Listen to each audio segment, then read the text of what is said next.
Hello viewers, நான் Jose. Black box எல்லா ஃப்ளைட்லேயும் black பாக்ஸ்னு ஒரு எக்யூப்மெண்ட் இருக்கும். ஃப்ளைட் கிராஷ் ஆனால் அந்த பிளாக் பாக்ஸில் இருக்கிற டேட்டாவை வச்சு தான் இன்ஸ்டன்ட் எப்படி நடந்துச்சுன்னு விசாரித்து கண்டுபிடிப்பாங்க. இதில் 2 விதமான ரெக்கார்டிங் பண்ணுறது இருக்குது. எஃப்டிஆர்னு சொல்லப்படுற ஃப்ளைட் டேட்டா ரெக்கார்டர், சிவிஆர்னு சொல்லப்படுற காக்பிட் வாய்ஸ் ரெக்கார்டர். எஃப்டிஆர்னா ஃப்ளைட்டுக்குள்ளே நடக்கிற எல்லாத்தையும் ரெக்கார்ட் பண்ணும். கடல் மட்டத்திலேருந்து எவ்வளோ ஹைட்டில் ஃப்ளைட் பறந்தது, எவ்வளோ ஃபாஸ்ட்டாக போச்சு, எந்த டைரெக்ஷனில் போச்சு, ஹைட்ராலிக் ப்ரெஷர், கேபினில் இருந்த ப்ரெஷர், வெப்பநிலை, எவ்வளோ ஃபியூயல் செலவாகியிருக்கு, அப்புறம் என்ஜின் பற்றிய விவரங்கள், இப்படி ஆயிரக்கணக்கில் பேராமீட்டர்ஸில் கிடைக்கக்கூடிய அந்த டேட்டாவை டிஜிட்டல் ரெக்கார்ட் பண்ணி எஃப்டிஆர் டிவைஸில் ஸ்டோர் ஆகிரும்.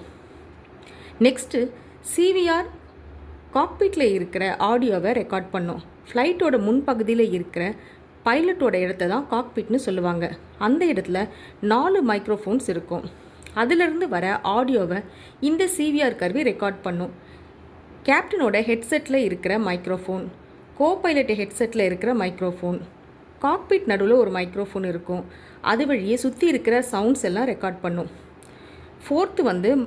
ஃபோர்த்து மைக்ரோஃபோன் எக்ஸ்ட்ரா பைலட் இருந்தால், இல்லாட்டி ஃப்ளைட்டில் என்ஜினியர்ஸ் இருந்தால் அவங்க யூஸ் பண்ணுற மைக்ரோஃபோன் சவுண்டும் ரெக்கார்ட் ஆகும்.